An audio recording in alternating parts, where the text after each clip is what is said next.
भारत माता की, भारत माता की, धूमावती माता की, धूमावती माता की। नमः पार्वती पतिये हर हर महादेव।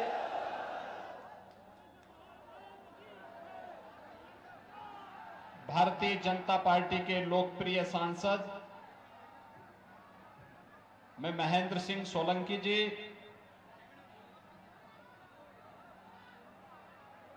पूर्व विधायक और भारतीय जनता पार्टी के लोकप्रिय प्रत्याशी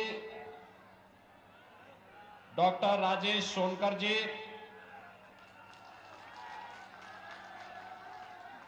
जिला पंचायत के अध्यक्ष श्रीमती लीला देवी मेरुवाल जी, वरिष्ठ नेता श्री बहादुर सिंह पिलवानी जी, श्री मनोहर लाल मंडलोई जी, अजय सिंह बघेल जी, राय सिंह सैंधव जी, आनंदी लाल जी राठवा, सुप्रसिद्ध कथा व्यास स्वामी रामकृष्ण उपाध्याय जी, रामचरण गुरु जी और भारतीय जनता पार्टी के जिला के अध्यक्ष श्री राजीव खंडेलवाल जी, सोनकच्छ विधानसभा क्षेत्र से जुड़े हुए भारतीय जनता पार्टी के सभी पदाधिकारीगण और भारी संख्या में उपस्थित सभी मतदाता भाइयों और बहनों, मुझे आज इस पावन धरा पर आकर के आप सबके दर्शन करने और आपसे संवाद बनाने का सौभाग्य प्राप्त हुआ है। इस धरा को नमन करते हुए मैं आप सबका हृदय से अभिनंदन करता हूं। भाइयों बहनों, ये महाकाल की धरती है और धूमावती माता का साक्षात आशीर्वाद भी इस धरा को प्राप्त होता है। भाइयों बहनों, यह सिद्धों संतों की पावन धरा है। महान सिद्ध योगी शीलनाथ जी ने अपनी तपस साधना के माध्यम से इस धरा को पवित्र किया है। उनकी ध्वनि आज भी देवास को देवताओं के वास के रूप में ही स्थापित करके देश के अंदर अनेक स्थलों पर उन्होंने अपनी ध्वनियां रमाई हैं। ऐसे पावन धरा को नमन करता हूं। भाइयों बहनों, मैं उत्तर प्रदेश से आता हूं और उत्तर प्रदेश को हर व्यक्ति जानता है। भारत की आध्यात्मिक और सांस्कृतिक पहचान की धरती।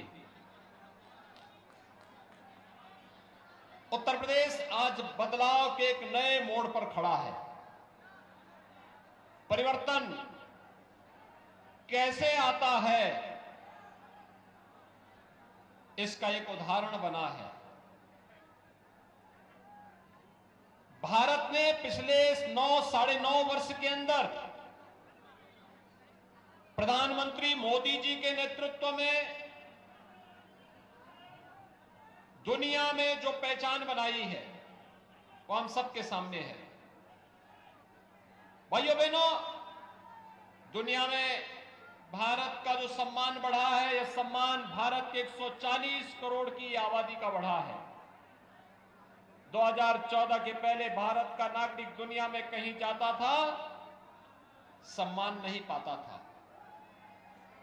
2014 के बाद हर भारतवासी को दुनिया में सम्मान मिल रहा है। भारत के बारे में लोगों की धारणा बदली है, दुनिया की धारणा बदली है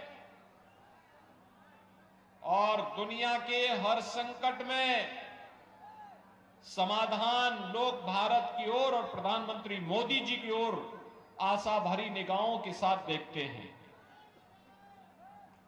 ये जो मजबूती भारत की आई है, ये केवल दुनिया में जाकर के मजबूती होने से नहीं हुआ है। जब भारत स्वयं मजबूत हुआ है, तब दुनिया भारत की इस मजबूती को आंखों से देख रही है और महसूस कर रही है।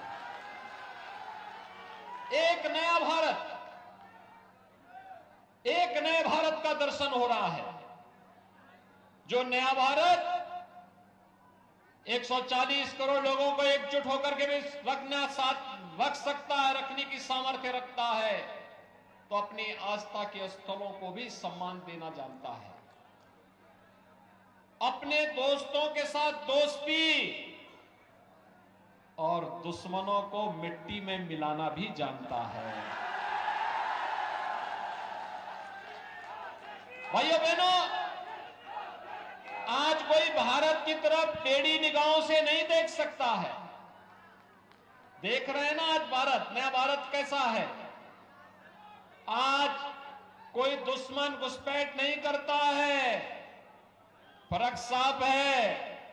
14 के पहले का भारत कांग्रेस नेतृत्व का एक ऐसा भारत था जिसमें आतंकवाद था, नक्सलवाद था, अलगाववाद था, भ्रष्टाचार था, अराजकता थी।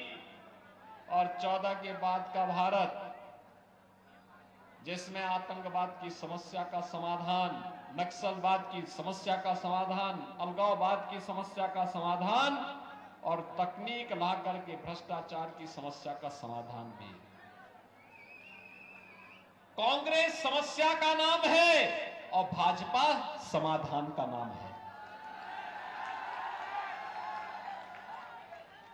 कांग्रेस देश के विभाजन का नाम भी है। और भाइयों बहनों, अभी भी जो कुछ बीमारियां पनपाने का प्रयास कांग्रेस के द्वारा होता है, लव जिहाद के नाम पर, धर्मांतरण के नाम पर, गुंडागिर्दी के नाम पर, भ्रष्टाचार के नाम पर, इसका समाधान भी भाजपा ही है। भाजपा ही इसका समाधान करेगी। और इसीलिए ये डबल इंजन की सरकार का लाभ आपने मध्य प्रदेश में भी देखा है और उत्तर प्रदेश में भी देख रहे हैं। याद करिए, कांग्रेस की सरकार थी, कश्मीर आतंकवाद की चपेट में था। भारतीय जनता पार्टी की सरकार आई, मोदी जी प्रधानमंत्री बने, आतंकवाद की जड़ धारा 370 ही समाप्त कर दी गई। कांग्रेस थी, अयोध्या में कार सेवा भी नहीं होने देती थी और फिर कहती थी कि राम तो हुए ही नहीं। लेकिन भाइयों बहनों, भारतीय जनता पार्टी की डबल इंजन की सरकार हुई, बनी और अयोध्या की जड़ ही, विवादित ढांचा ही सदैव के लिए समाप्त हो गया और राम मंदिर का मार्ग प्रशस्त हो गया। आज अयोध्या में राम मंदिर बन रहा है ना, अब तो कोई संदेह नहीं है ना किसी को। अब किसी को संदेह है क्या? अब तो 22 जनवरी 2024 को प्रधानमंत्री मोदी जी के कर कमलों से भगवान श्री राम लला अपने भव्य मंदिर में विराजमान होंगे।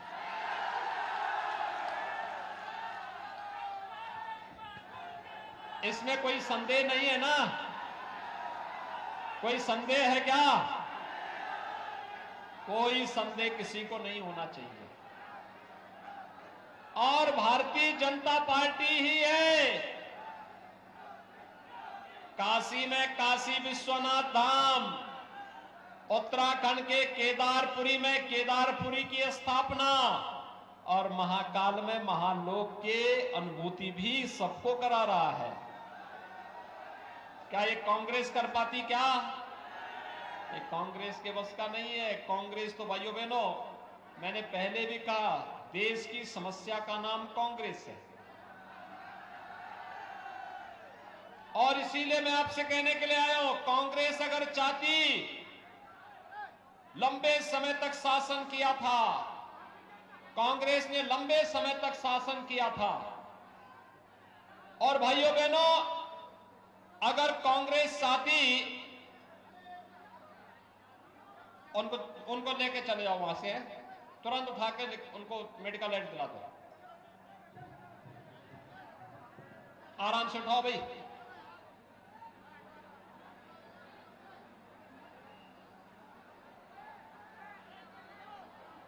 आराम से, आराम से। एम्बुलेंस होगी, एम्बुलेंस में ले जाओ, एम्बुलेंस में उपचार करा दो उनका।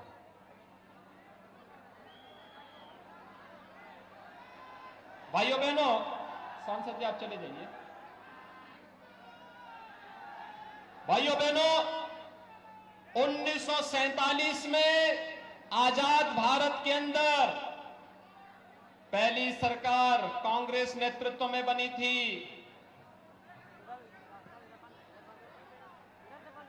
1952 में पहला आम चुनाव कांग्रेस की सरकार बनी थी। 1957 कांग्रेस नेतृत्व की सरकार थी। 62 कांग्रेस की सरकार थी। लगातार कांग्रेस की सरकारें। हर गरीब को शौचालय मिल सकता था, नहीं दिया। हर गरीब को सिर ढकने के लिए आवास मिल सकता था, नहीं दिया। हर गरीब को स्वास्थ्य बीमा का कवर दे सकते थे, नहीं दिया। हर घर में बिजली पहुंचा सकते थे, नहीं दिया।